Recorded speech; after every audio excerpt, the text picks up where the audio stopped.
믿음이 작은 자들아 라고 말씀하시죠. 그렇다면 우리가 염려 가운데 살지 않으려면 우리가 어떠한 마음, 어떠한 믿음을 가져야 되겠습니까? 우리가 큰 믿음을 가져야 되겠죠. 큰 믿음. 큰 믿음을 가져야지만 우리가 그 여러 가지 세상 속에서, 여러 가지 근심 속에서 염려 가운데 살아가지 않을 수 있습니다. 오늘 말씀 저희가 지난주하고 반복되는 말씀인 것 같지만 제가 다시 한번 이 말씀을 여러분들과 나누면서 하고자 하는 이 나누고 또한 이 설교를 하는 그러한 이유 중에 하나는 무엇이냐 하면 정말로 이 말씀을 통하여서 우리의 삶이 우리가 예수님을 믿었다라는 것과 또한 믿은 후에 우리의 삶이 어떻게 살아가야 되는 것인가라는 그러한 질문, 우리가 어떻게 살아가야 되는 것인가라는 그러한 가치관들을 어떻게 우리가 세워야 될지 오늘 말씀을 통하여서 저희가 또한 나누고자 합니다. 우리가 큰 믿음을 갖기 위해서 예수님께서 어떠한 것을 말씀하셨을까요? 오늘 31절 말씀을 보게 되면 예수님께서는 그러므로라고 말씀을 하십니다. 믿음이 작은 자들에게 그러므로 염려하여 이르기를 무엇을 먹을까? 무엇을 마실까? 무엇을 입을까? 하지 말라라고 말씀하십니다. 그 25절 말씀에서도 동일한 말씀을 하셨었죠. 그러므로 내가 너희에게 이르노니 목숨을 위하여 무엇을 먹을까? 무엇을 마실까? 몸을 위하여 무엇을 입을까? 염려하지 말라라고 말씀하셨는데 우리 31절 말씀에서는 염려하면서 이르기를 그렇게 말하지도 말라라는 겁니다. 무엇을 먹을까? 무엇을 마실까? 무엇을 입을까? 염려하는 것뿐만 아니라 그러한 것들을 말하지조차 말라라고 예수님께서 말씀하세요. 왜 예수님께서는 그런 것들을 염려하는 것, 마음속에 하는 것뿐만 아니라 우리의 입술로조차 그러한 것들을 말하지 말라고 예수님께서 말씀하십니까? 32절 말씀을 보게 되면 왜냐하면 그러한 것들이 바로 이방인들이 구하는 것이기 때문입니다. 우리 32절 말씀 보면 이는 다 이방인들이 구하는 것이라 라고 말씀하시죠. 지금 예수님의 이 말씀을 듣는 그러한 사람들은 어떠한 사람들이겠습니까? 어떠한 사람들이죠? 적어도 유대인들입니다. 그렇죠. 유대인들이고요. 또한 예수님을 믿기 위하여서 예수님을 따르는 그러한 제자들입니다. 천국의 백성들입니다. 이 천국의 백성들, 특별히 예수님의 이 말씀을 들었던 그런 혈통적으로 말하게 되면 다 유대인들일 텐데 이 유대인들 같은 경우는 하나님의 말씀을 가졌던 그러한 사람이죠. 구약 성경을 받았던 사람들이고 또한 하나님의 말씀에 대한 특별한 그러한 지식과 함께 특별한 문화들도 가지고 있는 그러한 사람들이었습니다. 이방인이라고 하는 사람들은 누구입니까? 하나님을 모르는 사람들이 바로 이방인이죠. 그런데 만약 지금 이 말씀을 듣는 이 사람들이 염려하면서 무엇을 먹을까? 무엇을 마실까? 무엇을 입을까? 고민하고 걱정하고 있다라고 하면 이 예수님의 말씀을 듣는 이 유대인들은 누구와 똑같다라는 것입니까? 이방인들과 똑같다라는 것이죠. 이방인들과 똑같다라는 것. 예수님의 이 말씀을 들은 그러한 유대인들에게는 또한 예수님의 제자라고 생각하는 이 사람들에게는 이 말씀이 충격적으로 다가왔을 것입니다. 자신들은 이방인들과 다르고 또한 하나님의 말씀도 자신들이 맡았고 성경의 여러 조상들 아브라함과 이삭과 야곱도 다 자신들의 조상이라고 여겼었는데 염려하면서 무엇을 먹을까? 무엇을 마실까? 무엇을 입을까라고 걱정하게 되면 누구라고요? 이방인과 같다라는 것입니다. 이 이방인과 같은 이러한 사람들과 이방인과 같이 되어버린다라는 것이죠. 이러한 사람들에게 예수님께서는 오늘 이방인들이 다 구하는 것이라고 말씀하십니다. 그렇다면 이 이방인들은 누구겠습니까? 이방인들 아까도 제가 잠깐 설명을 드렸었지만 이 사람들은 유대인과 반대편에 서 있는 사람들이죠. 첫 번째 이들은 성경에 대한 지식이 없는 사람들입니다. 성경에 대한 지식이 없는 사람들이에요. 하나님의 말씀에 대하여 알려고 하지도 않습니다. 오늘 아침에 제가 여기 2층에 올라가고 어떤 분을 만났습니다. 어떤 분을 만났는데 요 옆에 상가에 계신 분이에요. 그래서 제가 처음 만나갖고 안녕하세요 그러고선 인사를 딱 드리고 나서 예수님 믿으시고 구원 받으셔야 되죠. 그렇게 딱 말씀드리니까 저랑 이렇게 처음에 인사할 때 그러세요 하고 반갑게 이야기를 하다가 예수님 믿고 구원 받으셔야죠. 딱 하니까 그분이 어떻게 하셨을까요? 네. 그러고선 바로 그냥 다른 데로다 가시더라고요. 예수님을 모르는 그런 사람들은 당연한 반응입니다. 왜요? 하나님의 말씀을 모르기 때문에 관심조차 없는 거죠. 오늘 이 목사님한테 붙잡히게 되면 20분, 30분 붙잡혀갖고 복음에 대해서 여러 가지 내가 듣기 싫은 것에 대해서 듣겠구나라고 생각을 하니까 바로 그냥 가버리는 것입니다. 이방인들의 그러한 특징이죠. 우리들도 그렇습니다. 우리가 예수님에 대하여서 몰랐다면 지금 이 시간 우리가 이 자리에 앉아있지만 예수님을 몰랐다면 우리가 하나님의 말씀에 대해서 관심이 없다면 우리가 이 자리에 앉아있을 수가 있을까요? 앉아있을 수가 없습니다. 그러나 이방인들은 알려고도 하지 않고 관심도 없습니다. 또한 둘째 그렇기에 그들은 성경에 대한 지식이 없기에 하나님에 대하여서도 알지를 못합니다. 우리가 주기도문을 통하여서도 하나님이 어떠한 분이신지, 또한 우리 오후 성경 공부 통하여서 우리 12가지 우리 것에 대해서 우리 하는 것을 통하여서 예수님이 어떤 분이신지에 대해서 우리 나누고 있는데 예수님이 어떠한 분이신지에 대해서도 알지를 못합니다. 하나님에 대한 지식이 없기에 그 사람들은 하나님을 경외하지도 않고 경외하지 않기에 어떻습니까? 하나님의 말씀에 대하여서 순종하지 않습니다. 그분들에게 가갖고 아무리 예수님 믿고 교회 나오세요, 예배 드리십시오 아무리 이야기한다면 그분들이 그 말씀에 대해서 받아들이고 예배를 드려 나올까요?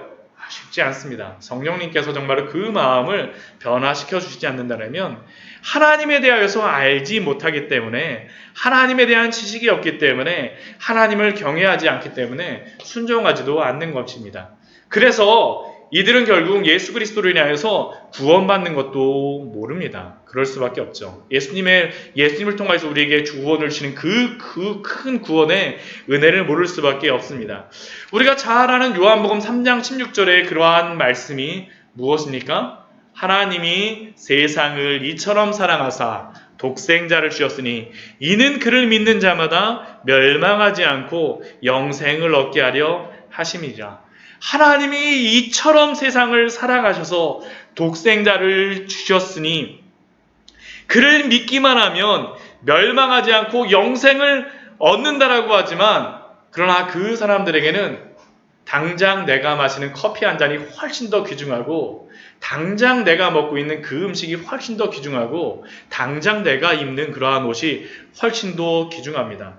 예수님께서 내가 곧 길이요 진리요 생명이니 나로 말미암지 않고는 아버지께로 올 자가 없다라고 예수님께서 말씀하셨는데 이 이방인들은 예수님에 대한 그 구원의 방법도 모를 뿐만 아니라 그러한 모든 것들에 대해서 관심이 없습니다. 그래서 그들이 추구하고자 하는 것은 무엇일까요? 무엇을 먹을지, 무엇을 마실지, 무엇을 입을지 이 세상 속에서 그러한 것들을 골몰하고 추구할 수밖에 없습니다. 왜 그럴까요? 이것이 그들에게는 전부이기 때문입니다. 이것이 전부이기 때문입니다. 그들에게는 먹는 것들, 마시는 것들, 입는 것들, 거하는 그러한 집들을 잃으면 전 세상을 잃는 것과 다 동일합니다. 그렇기 때문에 이러한 것들에 대해서 골몰하며 그러한 것들에만 집중할 수밖에 없습니다. 그리고 이러한 이방인들이 그러한 삶의 방식으로 두 가지 방법 정도가 나타나는 것 같습니다. 첫 번째는 이러한 것들을 취하거나 아니면 그러한 것들을 얻을 때 운명을 많이 따르죠. 운명론을 많이 이야기합니다. 내가 이런 것들을 많이 얻게 되면 어떻게 돼요? 내가 내 운명에서는 이런 것들을 얻을 수 있어. 전생에 내가 뭘 해갖고 이런 것들을 얻을 수가 있었어. 하면서 이야기를 한다든가. 내가 이러한 것들을 아니면 잃어버리게 되면 어떻게 됩니까? 마음으로 이런 것들은 내가 얻을 것이 아닌가 봐 하면서 운명에 맡겨버리면서 그냥 체념하거나 어떠한 것들을 얻기 위해서 굉장히 노력을 하죠. 그래서 많은 사람들이 그 점문을 보러도 많이 가지 않습니까? 그렇죠. 점집이 그렇게 성행하고 굉장히 현대적으로 만들어진 그러한 점집들도 굉장히 많은 것 같습니다. 부적도 가져다니고요. 여러 그러한 자신의 운명을 알기 위해서 점을 보거나 이방의 신을 찾아다닙니다. 또 그러한 것들만을 하는 것이 아닙니다. 또한 우연에 맡기기도 하죠. 우연. 내가 이렇게 되게 되면 복권 한 장 샀는데 와 이것이 당첨이 됐어요. 그러면 이야 막 하면서 굉장히 놀라는 그러한 모습들, 우연에 맡기는 그러한 인생들. 그냥 그런데 우연이라고 하는 것이 우리는 이게 굉장히 비과학적이고 아무것도 아닌 것처럼 생각을 하지만 이 시대에는 이 우연으로 인하여서 굉장히 과학적인 그러한 것들도 많이 이야기합니다. 우연으로 인하여서 생겨난 그러한 과학이 무엇이 있습니까? 우리가 과학이라고 여기는 것? 진화론이 바로 그것이죠. 진화론. 오랜 시간이 지나다 보니까 이렇게 진화하고 이렇게 되어졌다라고 하는 것들. 사실 이 우연이라고 하는 것은 어느 순간인가 이제는 우리에게 과학이자 중요한 철학이요. 우리의 삶을 살아가는 인생관이 되었습니다. 그러나 기독교는 틀리죠. 예수님을 믿는 사람들은 틀립니다. 왜 틀리겠습니까? 이는 다 이방인들이 구하는 것이지만 우리 기독교인들, 예수님을 믿는 사람들에게는 무엇이 있습니까? 그 뒤에 보면 그렇게 예수님께서 말씀하시죠. 너희 하늘 아버지께서 이 모든 것이 너희에게 있어야 할 줄을 아시느니라. 하나님이 다 아십니다. 그래서 우리는 우연에 맡기지만도 않고 또한 우리의 운명에 맡기지만도 않습니다. 왜 그렇습니까? 하나님이 우리의 아버지가 되어주셔서 모든 것들을 아시고 모든 것들을 주관하시기 때문에 우리는 확실한 믿음 가운데서 살아갈 수가 있습니다. 염려 속에 있을 수는 있지만 염려가 판을 치는 이 세상 속에서 살아갈 수는 있지만 그러나 우리는 확실한 가운데 살 수가 있는 것입니다. 왜요? 우리 하늘 아버지께서 이 모든 것이 있어야 할 줄을 아시기 때문에 우리 하나님은 변치 않는 하나님이신 것을 우리가 분명히 알기 때문에 우리는 그 우연이라던가 그 운명에 맡기지 않고 살아갈 수가 있는 겁니다. 그렇다고 하면 우리는 그러한 하나님의 그러한 말씀, 이러한 약속, 또한 우리가 알고 있는 이 지식을 가지고 우리 자신에게 한번 질문을 해봐야 됩니다. 나의 신앙이, 나의 믿음이, 나의 삶을 정말로 주관하고 있습니까? 나는 이방인이 아닌 기독교인으로서 내가 믿는 그 하나님을 향한 믿음이 나의 삶의 전 영역을 다 주관하며 다스리고 있습니까? 이방인들과 동일하게 무엇을 먹을까, 무엇을 마실까, 무엇을 입을까 걱정하며 동일하게 살아가고 계십니까? 예수님을 믿고 구원받았다라는 것은 우리의 삶이, 나의 삶이 완전히 바뀌었다라는 것을 의미합니다. 정말로 완전히 바뀌었다라는 것을 의미합니다. 만약 우리가 예수님을 믿고 구원받았다고 하면서도 이전과 동일하게 무엇을 먹을지, 무엇을 마실지, 무엇을 입을지 고민하고 근심하고 있다라면 우리들의 신앙은 살아있는 것 같으나 그러나 죽어있는 신앙일 수 있으며 우리는 이방인과 동일한 인생관을 갖고 살고 있다는 것을 의미합니다. 이것이 바로 현대교회의 불행과 성도가 하나님의 뜻대로 살아가지 못하는 그러한 이유가 됩니다.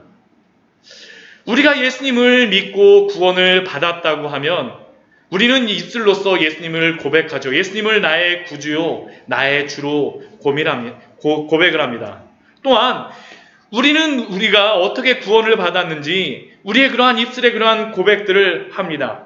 언제 세례를 받고 어떻게 신앙생활을 하고 예수 그리스도를 구원의 주로 고백을 합니다. 그런데 문제는 예수 그리스도를 믿고 구원을 받음으로 말미암아서 나의 삶의 기준은 바뀌었습니까?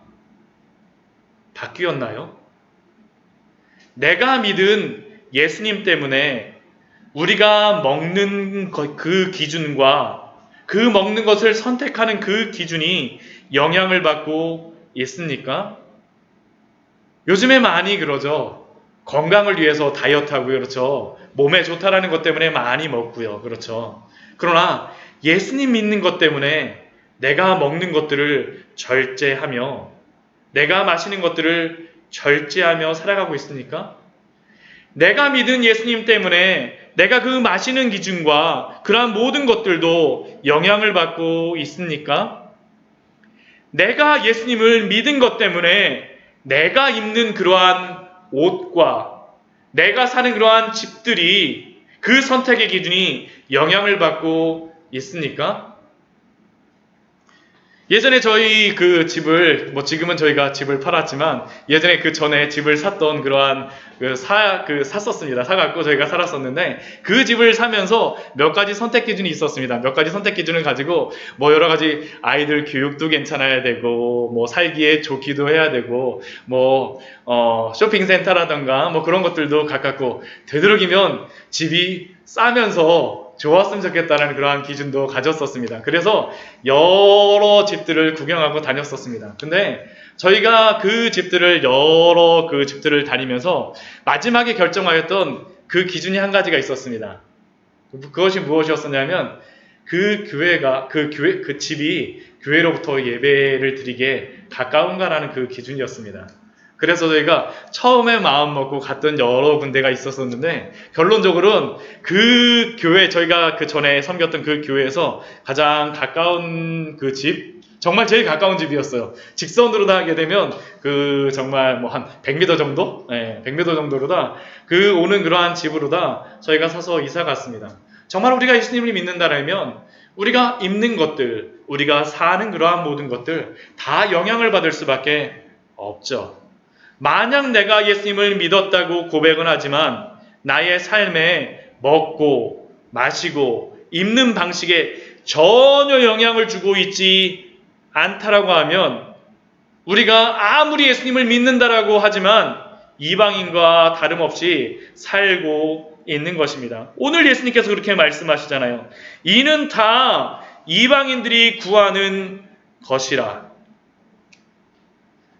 사실 교회에 다니면서 가장 요즘에는 별로 이걸 가지고 많이 시험도 안 봤지만 예전에 가장 교회 다니면서 시험을 많이 받았던 것 중에 이 술 마시는 그러한 문제들, 담배의 문제들이 굉장히 많이 근심이 되고 걱정되어지는 그러한 것들이었습니다. 이러한 것들을 가지고 어떠한 분들은 이것을 가지고 이렇게 이야기합니다.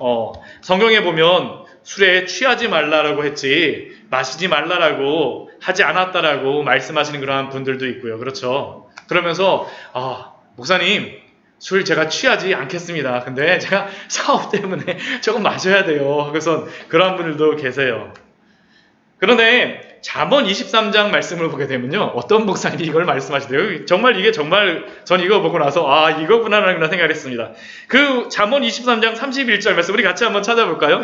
제가 앞에 찾아놓긴 했었지만 말씀에 이러한 말씀이 있습니다. 잠언 23장 31절 말씀을 보게 되면 이 술 마시는 것에 대하여서 잠언의 기자가 이렇게 말씀하고 있습니다. 잠언 23장 예수님 믿으면서 술 마시는 분들한테 꼭 이 말씀 가지고 한번 말씀해 주세요. 네. 23장 31절 말씀서부터 우리 31절 말씀서부터 우리 같이 한번 보도록 하겠습니다. 이게 다 23장 말씀이 술과 이거 탐하는 그러한 부분들에 대해서 계속적으로 말씀합니다. 우리 23장 31절 말씀서부터 우리 35절까지의 말씀을 우리 같이 한번 읽어보도록 하겠습니다. 같이 읽겠습니다. 포도주는 붉고 잔에서 번쩍이며 순하게 내려가나니 너는 그것을 보지도 말지어다. 그것이 마침내 뱀같이 물 것이요 독사같이 쏠 것이며 또 내 눈에는 괴이하게 보일 것이요 내 마음은 구부러진 말을 할 것이며 너는 바다 가운데 누운 자 같을 것이요 돛대위에 누운 자 같을 것이며 내가 스스로 말하기를 사람 나를 때려도 나는 아프지 아니하고 나를 상하게 하여도 내게 감각이 없도다. 내가 언제나 깰까 다시 술을 찾겠다 하리라. 우리 술에 취하지 말라라고 우리 뭐 성경에서 말씀하지 않았다는데 우리 31절 말씀은 뭐라고 말씀하십니까? 포도주는 붉고 잔에서 번쩍이며 순하게 내려가나니 맛있게 보여요. 그런데 뭐라고 말씀하세요? 너는 그것을 보지도 말지어다. 이 말씀 보면서 혹시 눈 감고 드시려고 하시는 분들 계시면 안 됩니다. 눈 감고 드시면 안 됩니다. 에이, 성경에서 분명히 우리에게 말씀합니다. 보지도 말지어다. 왜 보지도 말라라고 말씀하겠습니까? 이 뒤에 보면 그것에 대해서 말씀합니다. 이것이 뱀같이 물고 독사같이 쏘기 때문에 그렇습니다. 뱀은 아니지만 뱀같이 쏘고 독사같이 막 쏠 것입니다. 물고 쏠 것입니다. 그 물고 쏘이게 되면 어떻게 되겠습니까? 정신을 잃어버려요. 정신을 잃어버립니다. 내 눈에는 괴이한 것이 보일 것이요. 너무 좋다. 괴이한 것이 보이고 마음은 구부러진 말을 할 것이요. 전에는 막 이런 분들 계세요. 술 먹는 이유 뭐 이야기하시는 분이 술 마셔야지만 얘기할 수 있다라고 말씀하시는 분들 계십니다. 정말. 나는 술을 마셔야지만 그때 막혔던 것들 다 풀리고 그런다고. 그런데 술 깨보십시오. 똑같은 마음입니다. 술에 의지하여서 행하였던 그러한 것들은 술 깨고 나면 사실은 똑같이 돌아가 버리죠. 근데 술에 의해서 어떻게 됩니까? 우리의 마음과 생각이 조종당하는 것입니다. 술을 내가 마시지만 나중에 술이 사람을 마시는 겁니다. 진짜 그렇잖아요. 여기 말씀해 보게 되면 내 눈에 귀한 것이 보일 것이요 내 말은 구부러진 말을 할 것이며 겁도 없어집니다. 그 뒤에 보면 바다 가운데 누운 자 같을 것이요. 그리고 이게 바다 가운데 어디 위입니까? 바다 가운데에서도 돛대 위에 누운. 돛대가 어디죠? 이렇게 돛대 이렇게 쭉 된 곳에 거기 누워갖고 겁도 없어요. 막 술 마시고 나니까. 왜요? 술의 힘에 의해서 움직이는 것이죠. 움직이는 것이죠. 또 35절 말씀은 마음도 넓어집니다. 내가 스스로 말하기를 사람이 나를 때려도 나는 아프지 아니하고 나를 상하게 하여도 내게 감각이 없도다. 내가 언제나 깰까 다시 술을 찾겠다 하리라. 결국 이 술이 말하는 것이 무엇입니까? 하나님이 우리를 주관하시고 주인이 되어야 되는데 누가 주인이 되는 겁니까? 술이 주인이 되는 것이죠. 술이 주인이 되어지는 것들. 우리는 이 시대 속에서 이 시대에서도 요즘에 점점 음주에 대하여서 강하게 법률적으로 만들어지지 않습니까? 그렇죠. 윤창호법 뭐 그런 것들 나오면서 술 마시는 것들에 대하여서 벌금을 안 내기 위해서는 우리가 술을 안 마시고 벌금을 안 내기 위해서 사람들에게 여러 대리운전사라든가 뭐 여러 가지 것들을 하지만 그러나 사랑하는 성도 여러분, 우리가 믿는 예수님 때문에 여러분들은 술을 절제하실 수 있으십니까? 여러분들이 믿는 그 신앙 때문에 그것 때문에 여러분들이 먹는 것 제가 말씀드린 게 어디 술만 말하는 것이겠습니까? 하나님께서 우리에게 어디 술만 말씀하시겠습니까? 우리가 담배도 그렇죠. 우리가 여러 가지 음란함의 부분들, 우리의 그러한 말의 부분들, 여러 가지 것들 가운데 예수님을 믿는다라는 그것 때문에 여러분들이 그러한 것들을 절제하며 그러한 것들을 예수님이 주관하시도록 하실 수 있으십니까? 우리가 생각하는 그 기준과 인생관에 따라서 우리의 선택과 모든 행동은 다 바뀌어질 수밖에 없습니다. 그러나 예수님을 구주로 영접하였다라는 것은 그분을 그냥 단순히 입술로 그냥 나의 구주입니다라고 고백하는 것뿐만 아니라 그 예수 그리스도가 나의 삶의 주인이자 나의 삶의 기준이 되었다라는 것을 의미합니다. 또한 그 모든 것들도 바뀔 수밖에 없습니다. 그 말도 조심할 수밖에 없죠. 염려하면서 이르지 않습니다. 염려의 그러한 말들, 예전에 염려하고 걱정하였던 그러한 말들은 예수 그리스도를 믿음으로 말미암아 하나님에 대한 감사와 은혜의 말로 바뀌어야 합니다. 당연합니다. 그전에는 다른 사람을 원망하며 불평하며 나의 상황에 대하여서 막 탓하며 상황이 잘 될 때에는 자랑하기에 바쁘고 안 될 때에는 염려와 근심하기에 바쁘지만 예수 그리스도를 구주로 영접하며 성령으로 변화된 성도에게는 그 입술에도 열매가 있는 줄 믿습니다. 그렇다고 하면 이렇게 변화된 성도의 삶의 목적과 삶의 방향은 어디로 가야 되겠습니까? 우리 오늘 말씀, 그 뒤에 말씀에서 예수님께서 말씀하시죠. 우리 마태복음 우리 6장 33절 말씀 우리 같이 한번 읽어보도록 하겠습니다. 그런즉 너희는 먼저 그의 나라와 그의 일을 구하라. 그리하면 이 모든 것을 너희에게 더하시리라. 예수님의 제자는 먼저 그의 나라와 그의 일을 구하게 됩니다. 이방인들과 같이 무엇을 먹을까, 무엇을 마실까, 무엇을 입을까 염려하며 구하는 세상 속에 살고 있지만, 그러나 예수님의 제자들, 천국의 백성들은 그 구하는 것이 틀려집니다. 이것이 필요 없다라는 것을 말씀드리는 게 아닙니다. 먼저 그의 나라와 그의 의를 구하라. 구할 수밖에 없습니다. 이방인들은 아무리 그가 많이 배운 지식인이건 아무리 예절 바른 신사라 할지라도 그는 하나님의 나라와 그의 의를 구할 수가 없습니다. 정말 그렇습니다. 그들의 특징이 무엇입니까? 그 이방인의 특징이 무엇입니까? 우리 시편 17편 우리 14절 말씀 우리 한번 같이 찾아보도록 하겠습니다. 왜 그들이 무엇을 먹을까, 입을까, 구할까 그것만 구하는 게 아닙니다. 우리 시편 17편 4절 말씀 14절 말씀 보게 되면 전 정말 이 말씀 항상 볼 때마다 저에게도 항상 주의가 되는 그런 말씀입니다. 우리 시편 17편 우리 14절 말씀 우리 같이 한번 읽어보도록 하겠습니다. 같이 읽겠습니다. 여호와여, 이 세상에 살아있는 동안 그들의 분깃을 받은 사람들에게서 주의 손으로 나를 구하소서. 그들은 주의 제물로 배를 채우고 자녀로 만족하고 그들의 남은 산업을 그들의 어린 아이들에게 물려주는 자니이다. 지금 이 시편의 기자는 나를 이 세상 속에서 구원하여 달라고 말씀하고 있습니다. 그런데 그 세상이 어떠한 세상입니까? 그들은 주의 제물입니다. 주의 제물로 어떻게 합니까? 나의 배를 채웁니다. 무엇을 먹을까? 무엇을 마실까? 무엇을 입을까? 항상 고민하죠. 그런데 나만을 위해서 고민하지 않습니다. 그 사람들은 또 무엇을 위해서 고민합니까? 자녀로 만족하고 내 아들, 딸들 어떻게 잘 먹을까? 마실까? 입을까? 고민하죠. 염려하죠. 그것뿐만이 아닙니다. 그것이 남으면 어떻게 됩니까? 그들은 그들의 남은 산업을 그들의 어린 아이들에게 물려주는 자니이다. 손자, 손녀, 3대, 4대, 5대 어떻게 먹고 살 수 있을지 걱정하며 염려합니다. 이게 바로 세상의 사람입니다. 이방인이죠. 요즘 정치인들 치부가 드러나는 것이 무엇입니까? 자신은 정직하다 할지라도 결국 걸리는 게 무엇이죠? 자녀까지 검증하게 되면 사실은 여기서 빠져나올 수 있는 사람이 몇 명이나 있을까 사실 보면서도 생각이 듭니다.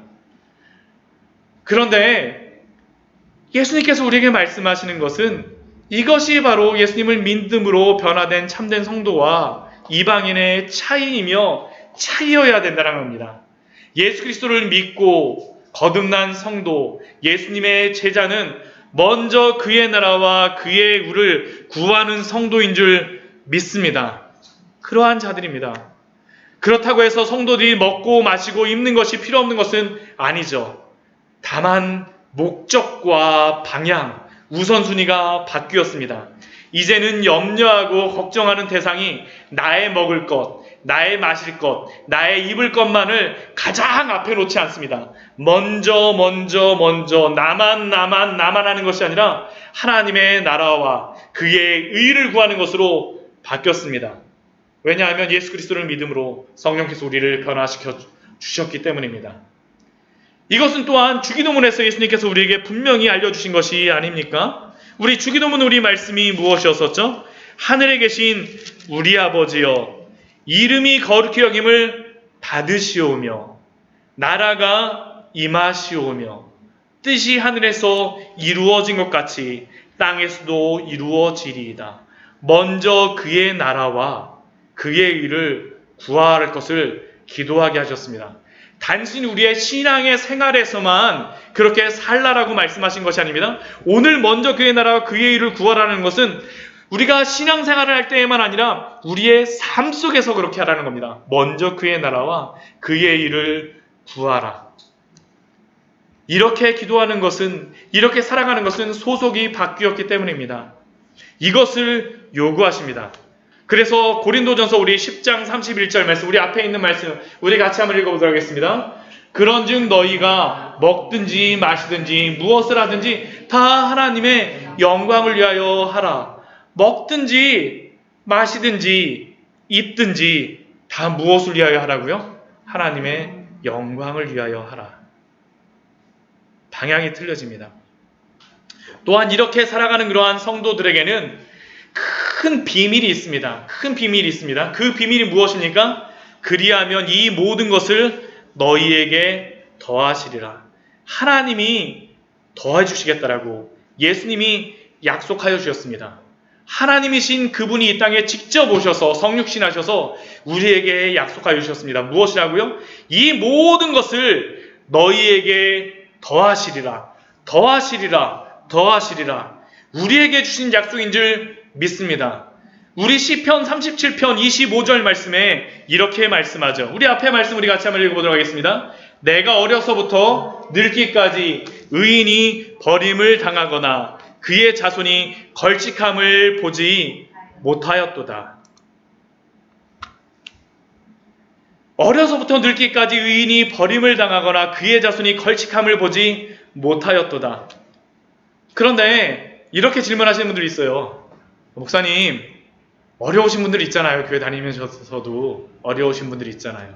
근데 이 앞에 말씀이 사실은 더 은혜가 되어줍니다. 우리 시편 37편 우리 24절 말씀 한번 찾아보도록 하겠습니다. 시편 37편 24절 말씀입니다. 이게 하나님의 은혜죠. 하나님의 은혜입니다. 때로 우리가 걸칙할 때가 있을 수도 있습니다. 그러나 예수 그리스도를 믿는 자들에게는 하나님이 약속이 있습니다. 우리 37편 우리 24절 말씀 우리 같이 한번 읽어보도록 하겠습니다. 같이 읽겠습니다. 시작. 그는 넘어지나 앞들어지지 아니함은 여호와께서 그의 손으로 붙드심이로다. 아멘. 우리가 때로는 넘어질 수도 있죠. 그러나 무슨 약속이 있습니까? 하나님께서 붙들어 주십니다. 붙들어 주세요. 붙들어 주세요. 넘어지나 아주 엎드러지지 아니합니다. 왜요? 하나님이 붙들어 주시기 때문에. 구원받은 성도에게 택한 자들에게 주시는 약속인 줄 믿습니다. 혹시 염려하시는 성도님들이 있으십니까? 하나님의 그 붙들어 주심, 예수 그리스도의 그 약속하심을 굳게 붙드시기 바랍니다. 우리를 붙들어 주세요. 이게 얼마나 큰지 모릅니다. 저도 이 말씀 가지고 얼마나 은혜가 되는지 모릅니다. 또한 이것뿐만이 아닙니다. 우리 히브리서 11장 6절 말씀 보게 되면 우리 앞에 있는 말씀입니다. 우리 같이 한번 읽어보도록 하겠습니다. 믿음이 없이는 하나님을 기쁘시게 하지 못하나니 하나님께 나아가는 자는 반드시 그가 계신 것과 또한 그가 자기를 찾는 자들에게 상 주시는 이심을 믿어야 할지니라. 하나님이 믿음이 있는 자들에게 어떻게 한다는 것입니까? 하나님이 분명히 상 주실 것입니다. 상 주세요. 하나님이 상 주시는 줄 믿으시기 바랍니다. 히브리서 11장 말씀에는 하나님을 기쁘시게 하기 위해서 무엇을 가지라고요? 믿음을 가지라고 말씀하십니다. 그리고 그 믿음을 갖고 하나님을 따라가는 자들에게 무엇을 주신다고요? 상 주시는 그 하나님이 있습니다. 그러면 우리의 그 상은 무엇입니까? 우리 고린도후서 우리 4장 17절 말씀이죠. 우리 같이 한번 읽어보도록 하겠습니다. 우리가 잠시 받는 환난에 경한 것이 지극히 크고 영원한 영광에 중한 것을 우리에게 이루게 하려 함이니. 결국 이것은 무엇이냐면 영원한 영광, 하나님 나라에 대한 소망을 우리에게 주셨음을 약속하여 주십니다. 때로는 우리가 이 세상에서 우리가 원하는 것을 얻지 못할 수도 있습니다. 그러나 어디에서는 우리 하나님이 우리에게 주신 가장 소중한 것을 얻을 수 있을까요? 하나님 나라에서 우리는 분명히 이것을 얻을 줄 믿습니다. 하나님이 우리에게 약속하여 주셨습니다. 우리의 육신이 낡아진다 할지라도 이 고린도서 4장 17절 말씀에 이 앞부분에 보면 이 말씀이 있습니다. 그러므로 우리가 낙심하지 아니하노니 우리의 겉사람은 낡아지나 우리의 속사람은 날로 새로워지는도다. 제가 저의 머리가 빠지는 머리를 보면서 하나님 그렇게 기도할 때가 있는데, 우리의 겉사람은 낡아질 수 있을지 몰라도 우리의 속사람은 새로워지는 줄 믿습니다. 하나님 나라에 가게 되면 가장 아름다운 모습으로 우리는 그곳에서 서로가 서로를 대면하며 볼 것입니다. 그렇기에 염려하지 마십시오. 염려하지 마십시오. 우리 마지막 말씀은, 우리 34절 말씀은 이렇게 마무리하고 있습니다. 우리 34절 말씀 우리 같이 한번 읽어보도록 할까요? 그러므로 내일 일을 위하여 염려하지 말라. 내일 일은 내일이 염려할 것이요 한날의 괴로움은 그날로 족하니라. 왜 예수님께서 이 말씀을 가장 마지막에 말씀하실까요? 이 말씀은 단순히 세상을 염려하는 자에게 뿐만 아니라 세상을 사랑함으로 말미암아 쌓아놓고자 하는 사람들에게도 주시는 그러한 말씀입니다. 근데 그 사람들이 왜 이 세상 사람들이 쌓아놓고자 하고 세상을 사랑하면서 쌓아놓고자 하고 때로는 쌓아놓지 못하는 사람들은 염려하면서 두려워하겠습니까? 대부분 다 그러한 걱정이 언제와 관련이 있습니까? 내일과 관련이 있기 때문이에요. 내일과 미래와. 우리가 당한 하루의 일들을 사실은 우리는 그 하루에 당한 일들을 행하기에도 너무 벅찹니다. 제가 목사가 되고 나서 깨달은 게 뭐냐면, 제가 정말 깨달은 게 뭐냐면, 제가 개척을 하고 나니까 담임 목회자, 특히 개척교회에 혼자 있는 목사에게는 설교가 너무 많구나라는 것이었습니다. 정말 설교가 많구나라는 것. 새벽 예배 끝나고 나면, 그 새벽 예배 끝나고 나서 제가 뭘 할까요? 아침에 말씀 보내시고 나서 그 다음에 뭐 하냐면 바로 그 다음날 새벽 예배 준비합니다. 네. 그리고 그 주일 설교 끝나고 나면 그 다음부터 제가 이 주일 설교 끝나고 나면 그 다음에 제가 뭘 생각을 할까요? 다음 주 주일 마태복음 오늘 끝났는데 다음 주 설교를 어떻게 해야 될 것인가. 저의 머릿속에 항상 있는 그러한 것입니다. 저희 아버지가 지금 여기 나와서 계시지만, 저희 아버님 예전에 목회하실 때 저희 사남매가 몇 번 말씀드렸지만 저희 아버님이 이렇게 상 주변에 이렇게 항상 앉아서 이렇게 뭘 하셨던 기억이 있어요. 저희는 그 아버지 주변에다 막 뺑뺑뺑뺑뺑 돌면서 막 운동회를 합니다. 근데 지금 생각해보면 뭘 하셨던 거냐면 설교 준비하셨던 겁니다. 설교 준비하셨던 거예요. 근데 그 모습들을 보면서 제가 지금 저의 모습을 보면서 이 설교에 대하여서 준비하고 그러면서 만약 내가 이 설교하는 것을 괴로워하고 또한 걱정한다면 그것이 어떻게 되겠습니까? 저한테는 굉장한 큰 두려움과 짐이 되겠죠. 그렇죠. 굉장한 그 짐이 되고 어려움이 될 것입니다. 때로는 제가 설교를 하고 나서 제가 이런 생각이 들 때가 있어요.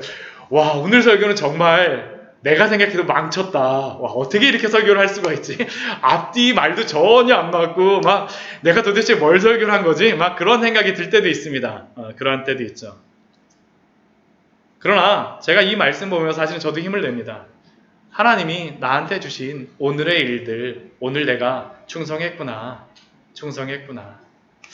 혹시 여러분들은 어떠십니까? 여러분들 그날 염려하였던 그러한 것들 굉장히 열심히 준비하셨음에도 불구하고 고민하시는 분들 있지 않습니까? 제가 그렇다고 여기서 예수님께서 말씀하시는 것은 내일을 위하여 아예 염려하지도 말고 준비하지 말라고 말씀하시는 것은 아닙니다. 우리가 준비도 해야 됩니다. 그것을 알 수 있는 것이 무엇입니까?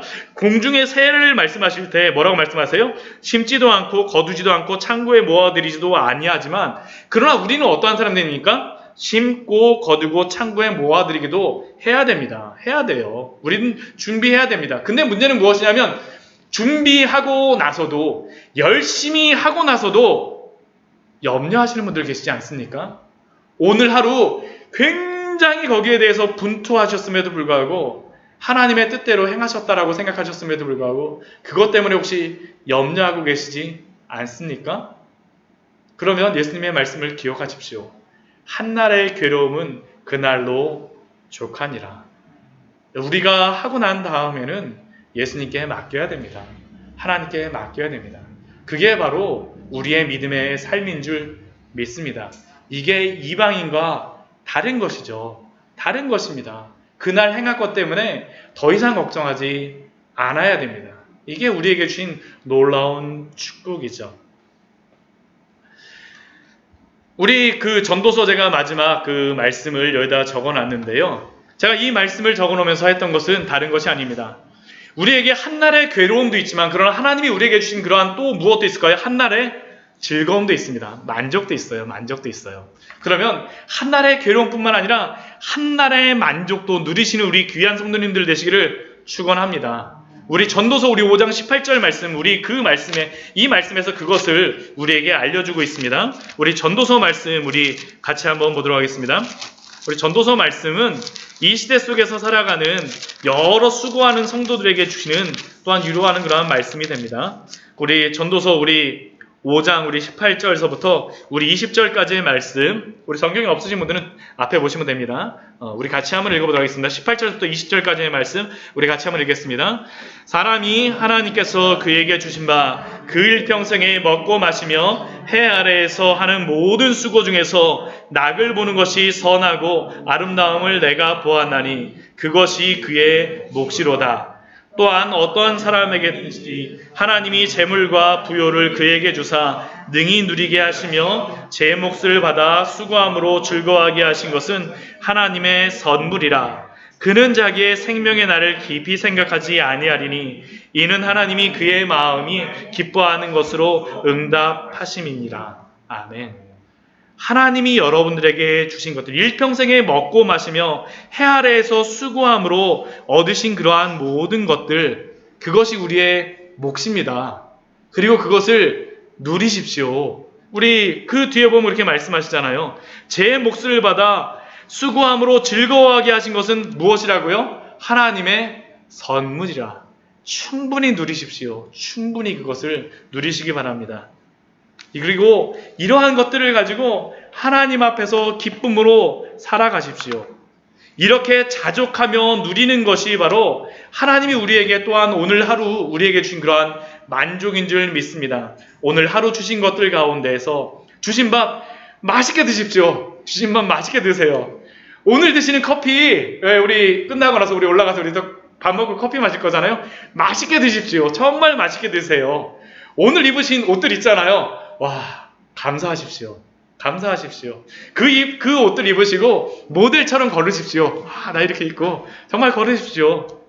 하나님이 오늘 우리에게 누리게 하신 선물입니다. 정말 하나님이 누리게 하신 선물입니다. 그런데 성도는 이것으로만 만족할 수가 없습니다. 우리에게 주신 참된 만족과 기쁨은 무엇일까요? 바로 예수 그리스도 안에 있습니다. 참된 만족은 오직 하나님만이 주시며 또한 그 참된 만족은 그리스도 안에서 모든 것들이 다 충만하게 있는 줄 믿습니다. 요한복음 1장 16절 말씀을 보면 이렇게 말씀하십니다. 예수님에 대하여서. 우리 요한복음 1장 16절 말씀 마지막으로 이 말씀 읽고선 설교를 마치도록 하겠습니다. 요한복음 1장 16절 말씀입니다. 우리가 정말로 참되게 만족하며 기뻐해야 되는 것이 무엇인지 우리 같이 한번 읽겠습니다. 우리 1장 16절 말씀입니다. 같이 읽겠습니다. 우리가 다 그의 충만한 데서 받으니 은혜 위에 은혜로라. 아멘. 우리가 예수 그리스도의 충만한 데서 받습니다. 충만한 데서. 예수 그리스도가 우리에게 주신 그러한 모든 것들, 예수 그리스도가 우리에게 다 주셨다라는 것을 알게 되면 실제로 다 아무리 맛없는 음식도요 맛있습니다. 정말로 감사할 수 없는 순간도 감사합니다. 내가 입은 것이 때로는 다른 사람이 보기에 좀 볼품없어 보일지라도 예수 그리스도 때문에 충만함을 누릴 수가 있습니다. 왜요? 예수 그리스도가 충만이기 때문이다. 충만이기 때문입니다. 우리가 다 그의 충만한 데서 받으니 예수님을 믿는 자들에게는 이러한 모든 충만을 하나님이 허락하여 주신 줄 믿습니다. 은혜 위에 은혜로라. 그 은혜를 누리시며 사시는 우리 귀한 성도님들 되시기를 축원합니다. 같이 기도하도록 하겠습니다. 우리 같이 기도하며 나아갈 때요. 우리 오늘 말씀 우리 같이 기억하시면서